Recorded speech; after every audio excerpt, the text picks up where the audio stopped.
Give you all a moment to get in here. Let's see here.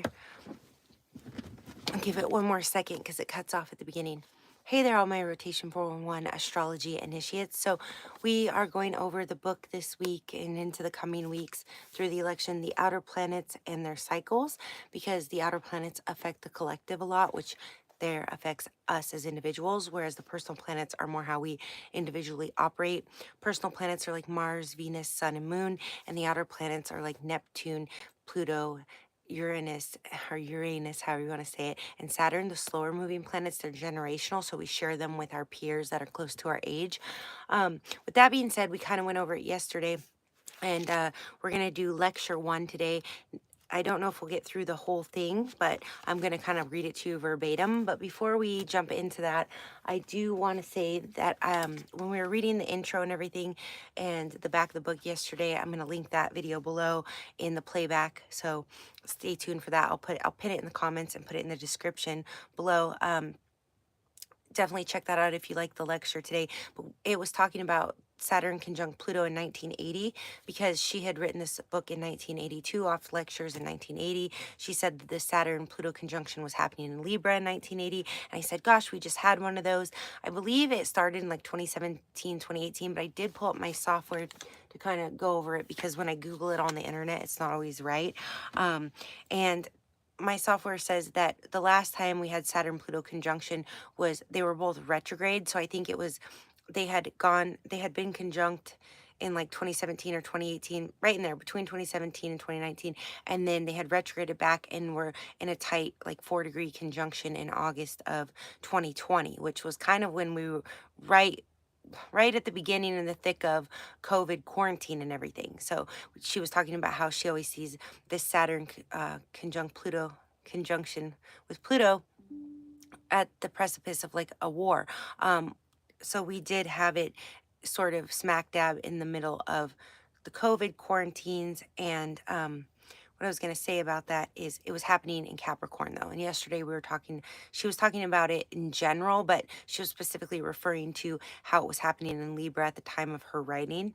So with that being said, I did look and right now we have Saturn at 16 degrees Pisces, New York time. And we have Pluto. He had just entered Aquarius, but this just made me realize that he has retrograded back into Capricorn for a moment. Hey, Anvar. Hi, Christine. Thank you. I appreciate the compliments. If you want a personal reading from me, Anvar, you can check out rotation411.com. That's how you can chat with me. Hey, okay. So anyways, with that being said, I kind of thought I would skip forward. I'm not seeing the next Saturn-Pluto conjunction on here. Let's see. Saturn will be in Pisces for a while, and Pluto's still back in Capricorn right now. So they're making more of a sextile than a conjunction, which is favorable. So this is going to be boring for all of you, but if you subscribe to the channel, I just started up the birthday series again. So I did do October 27th and 28th Scorpios from the Secret Language of Birthdays, if you don't have a copy of that book. And then the book that we're kind of studying on here, I looked it up on Amazon right now to get the image. And this book is $80 used and $150 if you want to order it new, from what I can see. So anyways, there just happens to be a 6 of spades in here. It was a bookmark. It says common gold star, so I don't know if that means anything to any of you. But yeah, the other thing I want to say is stay tuned for the Big 144 series where we cover all the sun, moon, and rising signs. We're going to do Sagittarius, Sun, Aries, Moon next, but we've done Aries through Scorpio with Aries moons. Thank you. I appreciate that, Christine. I kind of have this, someone said it's like Tara Reid with the stick straight layers. I just let it do what it will do. I'm trying to grow it out. Anyways, so we're going to go over lecture 1 from the outer planets and their cycles. Again, the intro video we did yesterday. There are, let's see real quick.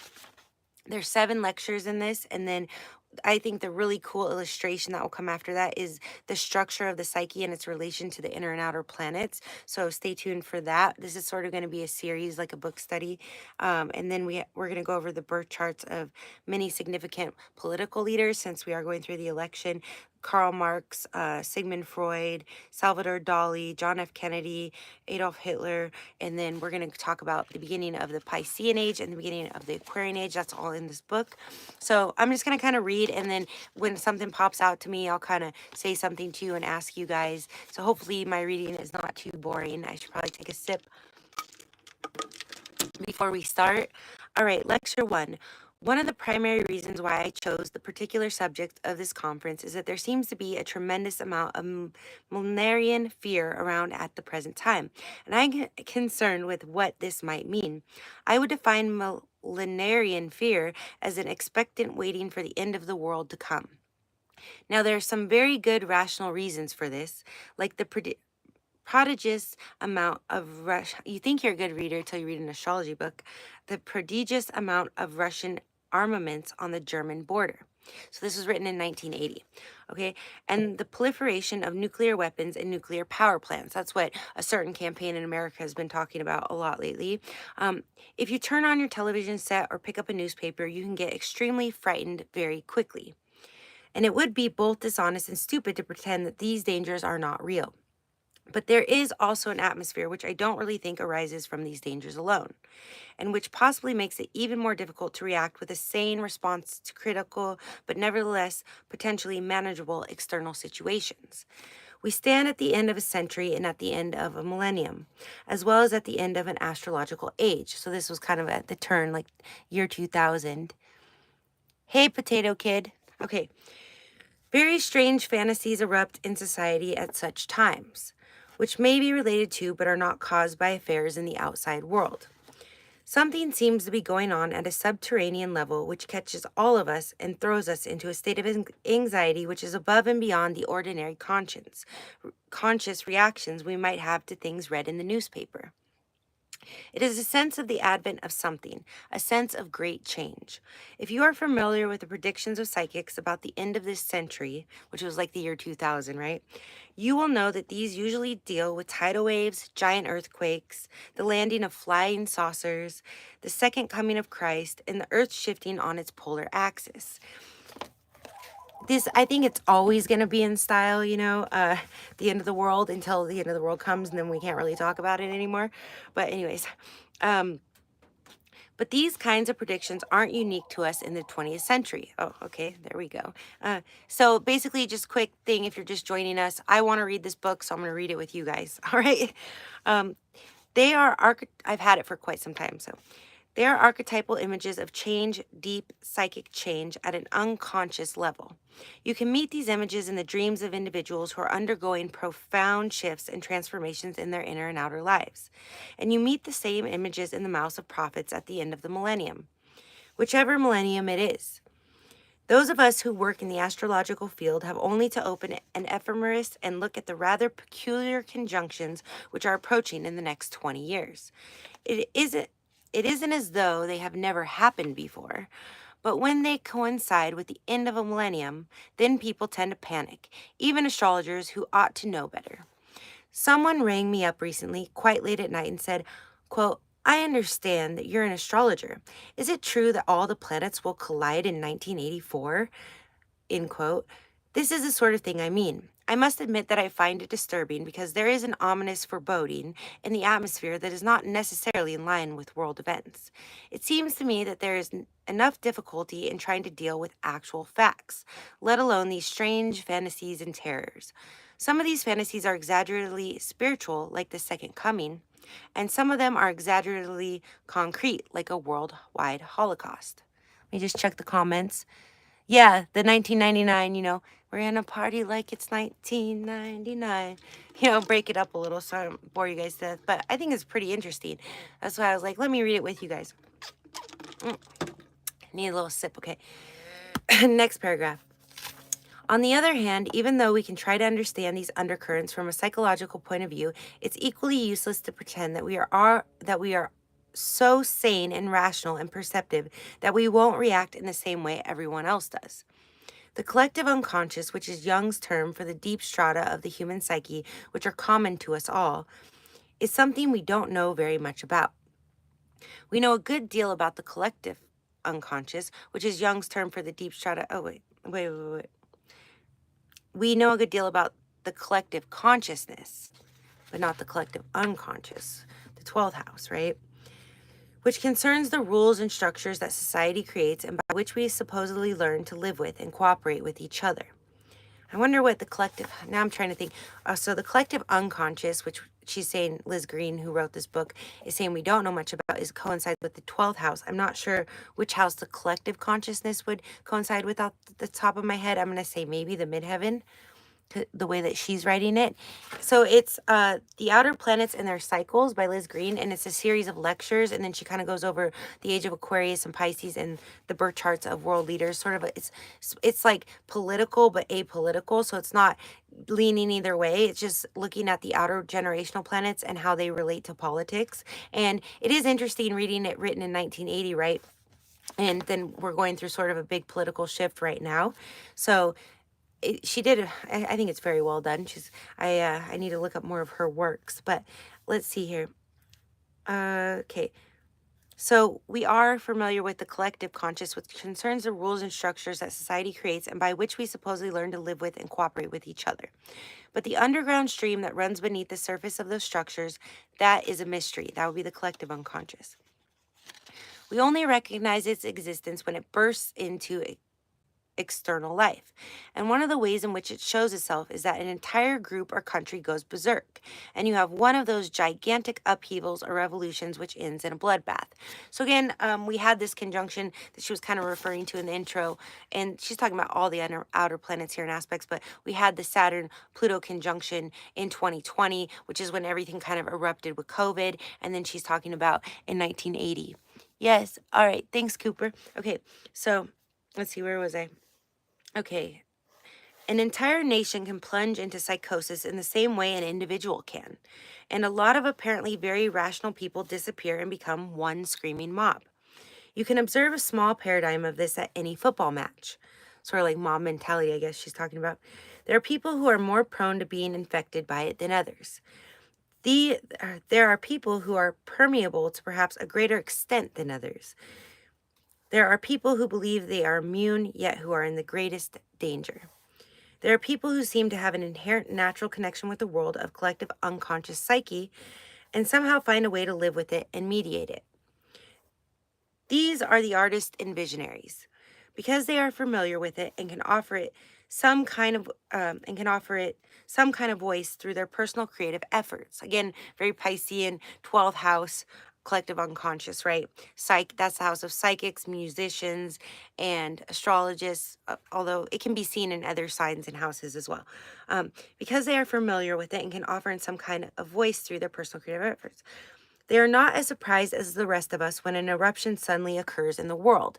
And as someone who has a lot of Pisces in my chart, it wouldn't be that we're not surprised. It's more so that we're kind of, what's the word?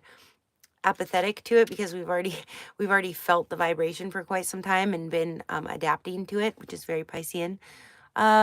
Hey, Rowan, we're reading The Outer Planets and Their Cycles by Liz Green, and it's $150 new on Amazon, or $80. So if you want to get it and follow along, or you can just, follow along the channel and we'll pin it, and we're kind of doing like a book study of it.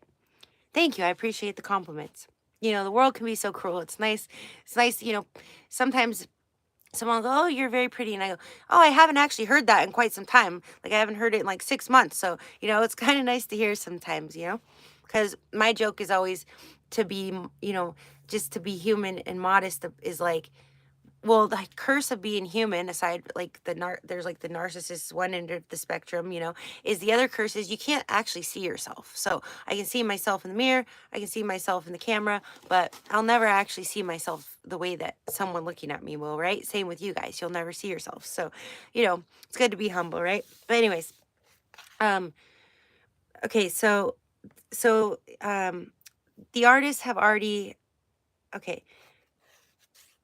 So the artist can offer it some voice because they are not as surprised as the rest of us when an eruption suddenly occurs in the world. So she says, "I'm thinking now of William Butler." Let's see, I lost the like. Uh-oh, I went on too much of a tangent. "I'm thinking now of William Butler." I'll make sure this is the right page. Okay, these pages are kind of thick. William Butler Yeats and his poem, "The Second Coming," which was written long before the rise of Nazi Germany and was his vision of the new astrological age. A rather terrifying vision, not at all imbued with love and brotherhood. The artist and the visionary are driven by the images that rise out of the strange world, and its compulsions become their message. The line is very blurred between the artist and the psychotic. I believe because both have dealings with this realm, and there are people who actively attempt to manipulate its energies for good or ill. I think of Adolf Hitler is a good example of someone who successfully manipulated the images of the collective unconscious for his own dubious ends. There are quite a number of gifted manipulators in the fields of politics and religion. These are issues which I think must be talked about not only because of what lies ahead of us in the next few decades, but also so that we can look back historically at what has happened when major conjunctions and I don't know if I love this word, but Lunarian visions have occurred before and draw some lessons from the past. This might equip us to measure better the trends that are coming up. That's kind of what we're doing now, right? In the same way that any of you studying individual astrology will measure your experience from the past to interpret a new horoscope in the present. Let's see, how many more pages are there? Okay, we might not get through the whole lecture today. This is lecture 1 of 7. So just, if you kind of are following along, just, like and subscribe, and I'll end up pinning them all in the comments and putting them in the description of a whole playlist if you want to go through and kind of skip around. I believe we can tell a lot from the individual birth chart about the permeability or receptivity to the realm of the collective unconscious. People are, so she's basically talking about Neptune, right? You guys, the collective unconscious, 12th house, because this is the outer planets. But she hasn't said Neptune yet, but I won't be surprised. I haven't read this yet if it's coming soon. People are very different in the ways in which they experience and relate to the mysterious world, in the ways they interpret it, and in the channels through which it expresses itself is in their lives. This is why one person will sense some great change coming and panic, while another will trundle along innocently enough until the roof blows up over his head. This is ground which is not generally covered in astrology, although Jung wrote a great deal about his observations in this area. She speaks about Jung a lot, and I love him, but there is a Jungian society website, and it has an article that I saved and I still haven't got around to reading. So we should go over that one day too, about his thoughts on astrology, because there was a little bit of stigma for psychologists to talk about astrology, but there are some findings on, his actual thoughts directly, even though most of the stuff he says he kind of has to go, well, I believe it. I study astrology, but I don't apply it to psychology. So we definitely need to go over that soon as well. Anyway, okay, where was I? Oh, yeah. But Jung wrote a great deal about in his observations in this area. Many people feel his work on the archetypes and the collective unconscious was his greatest contribution to psychology. Most of our modern therapies deal with the individual, whether internally or in terms of his adjustment to society. That is as it should be, because there is no way to, quote unquote, treat this collective through therapy. We can only explore ourselves. This is another reason why the eruptions of the collective are such a problem and such a mystery. Jung worked a great deal with myths, sort of like Joseph Campbell as well, which he felt were the images through which the collective expressed itself culturally. And if we get through this book, I might do, I need to finish A Hero with a Thousand Faces, so we could do Joseph Campbell and the archetypes, because that ties a lot into astrology, and I have that book, and I got halfway through it and had to give it back to the library, but now I own it and haven't really been able to touch it. So I feel we must begin bringing some of the material into astrology. In earlier times, particularly during the Renaissance, astrologers did work with what they understood as the manifestations of the collective through eclipses and great conjunctions. If you guys know me, I don't really subscribe to eclipses, but this last one we had this past year did seem to affect a lot of people, and I was wiped out. I was trying to look, I was trying to see it, but I was wiped out. But usually I don't really feel eclipses much or notice any correlations with my clients the way that I do with, say, Mercury retrograde, when they're all coming to me asking about, should I reach out to an ex, or why did they reach out, or why did they go silent? So anyway, so so in earlier times, they understood the manifestation of the collected through eclipses and great conjunctions, but their interpretations were always very literal about wars and plagues and the deaths of kings. Now we don't consider these things very viable and have lost a good deal of the knowledge of the Renaissance about astrological influences on political affairs. As I said earlier, I am concerned about these issues because a lot of people are very frightened, and the astrologer quite naturally gets asked first if the world is going to end. I would like to inject a slightly more hopeful note into all the millenary, I don't know how I'm going to say this word, millenarian terror. It isn't hope built on an idealistic or mystical belief that we are about to reach an apotheosis of human spirituality or glory. I would be fairly stupid if I believed that, given the current state of things. That might be true at Rec and Trust conferences, but it isn't true anywhere else. Nevertheless, these are tremendous, powerful, creative energies, and they don't always have to manifest in a solely destructive way. I have no answers about what to do with them, but I think it might make a difference if we could understand them a little better and see where they are working in our individual lives. I must apologize to the absolute beginners in the room because we will be discussing quite a few horoscopes which you will not be able to read. Okay, I'm just reading it, you guys. We'll go through it together though. Okay. It did say in the program, however, that some basic astrological knowledge was essential for now I'm getting a tongue tie for participation at the conference. So you have only yourselves to blame. Now you guys can come in whether you know astrology or not. I'll help break it down. That's why it's a book study, right? Because I'm not just it's not an audiobook, it's a book study. You guys can help me figure it out while I help you figure it out when we get there. You are also asked to bring your own individual charts.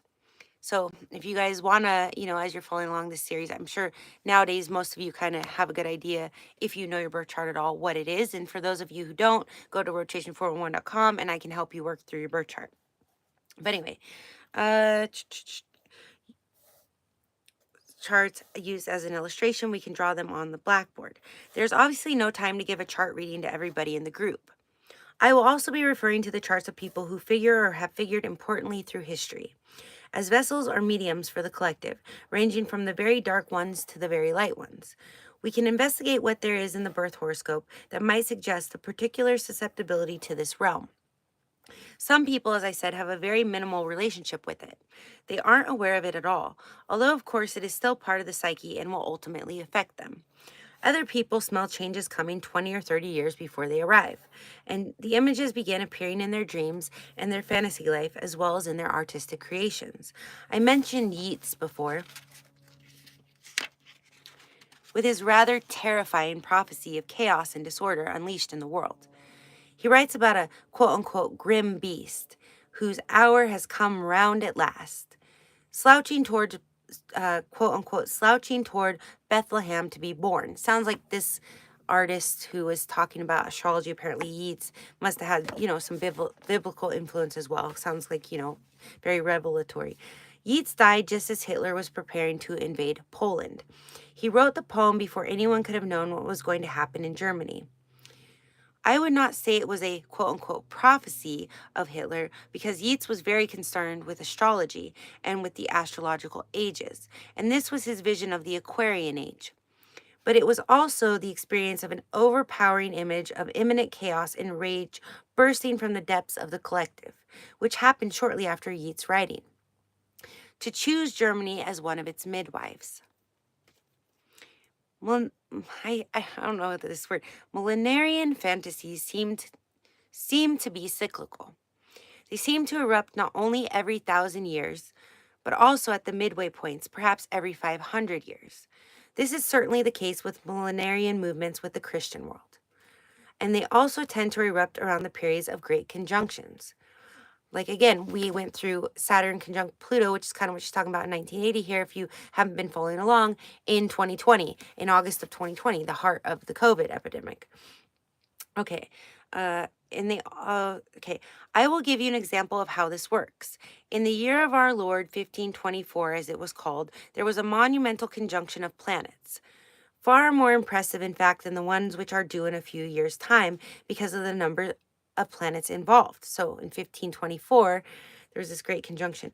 You can well imagine that in 1524, every astrologer went quite hysterical because they only knew of 7 heavenly bodies, and all 7 were in conjunction in the sign of Pisces, which is interesting, actually, you guys, because this is okay. She says every 500 years. Okay. And I told you guys it felt like the right time to read this. Okay. Okay. Hold on. Hold on. This is a side note. I might lose some of you that are like following along monotonously, but 1524. Okay. What year is it now?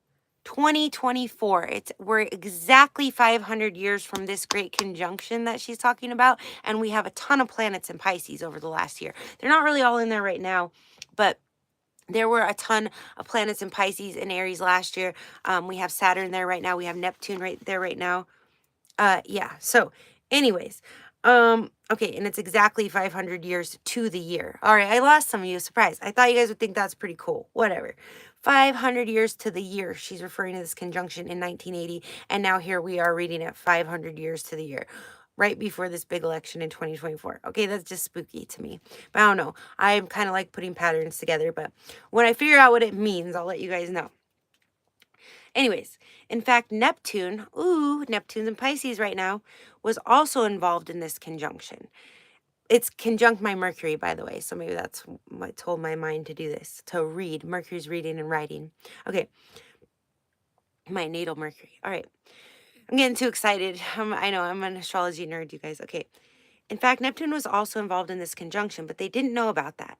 Naturally, so they didn't know about Neptune yet, even because there's only 7 planets at the time, right? And now we don't even count Pluto as the ninth. So Neptune wasn't even known at the time, and he was also in Pisces. Well, he's the ruler of Pisces, okay? So, okay, let's see what she's saying here. So I'm going to get excited. I know this is going to be good. Okay, let me just take one sip. All right. Okay. In fact, Neptune was also involved in this conjunction, but they didn't know about that. So it was actually 8 planets at the very least. We don't even know if Pluto was in there. Naturally, everyone assumed the world was about to end, and they meant that very literally. No talk of symbols or the collective unconscious. Pisces is a water sign. That's right, Neptune ruled. And if everything in the heavens is in Pisces, why then the world is obviously going to end by the flood, right? Because it's a water sign, so it's going to end by the flood. Also, Pisces is the end of the cycle, like of the 12 signs. So it represents death, but like crossing over, right? So, of course, if we have a huge stellium in Pisces, everyone is thinking, okay, the world's going to end by a great flood, all right? Anyways, in the year 1000, everyone also expected the world to end, and the fact that it hadn't didn't reassure people in 1524. One astrologer in England built himself an ark. I was just going to say, I wonder what if that Neptune conjunction was happening when Noah built the ark, you know? That's funny. Okay, which was rather sensible in terms of all that water. Obviously, people in the 16th century couldn't think in terms of psychological or interchange. We don't even really understand these things now.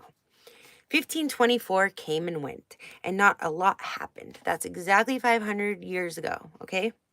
At least not a lot happened on a literal level. There were a few wars, but that was usual, and there was nothing exceptional about France invading Italy or the Austro-Hungarian Empire invading France. There was a little outbreak of the Black Plague, localized in the south of France, but it was nothing like the big outbreak in the 14th century, which killed a third of the world's population. Probably because they had already figured out, I remember studying this in school. The reason the Black Plague was so scary, kind of like when COVID first happened, is because they didn't know what was causing it and they didn't know how contagious it was, okay? So I'm sure by this next outbreak she's speaking of, they kind of knew that it was from the rats, the fleas on the rats, I believe is what it was, right, you guys? Okay, so they knew like just basic hygiene could help. Anyways, over the decade building up to and following the Great Conjunction in Pisces, and we should remember that these conjunctions have a built up and a dissemination time just like any other transit or progression. So like I was telling you, we had a Saturn-Pluto conjunction in August of 2020 as they were retrograde. It actually had gone conjunct, I think, and I can't remember. I remember looking at it like 2017 through 19. That flew by so fast for me. I'm out in the sky. So it retrograded back in August of 2020, that conjunction in Capricorn. but it was already, building like in March when lockdown happened. It was already like within a 6-degree orb, okay? It just wasn't in within 5 degrees. So that's what she's basically saying there. And now I just lost my spot because I'm over explaining, but she's just talking about the orbs and the buildups and feeling the conjunction's already happening 10 degrees out, but we're starting to feel it as it comes closer and closer, and we still kind of feel it as it goes out. We can still see things happening, okay? Uh, Gosh, okay.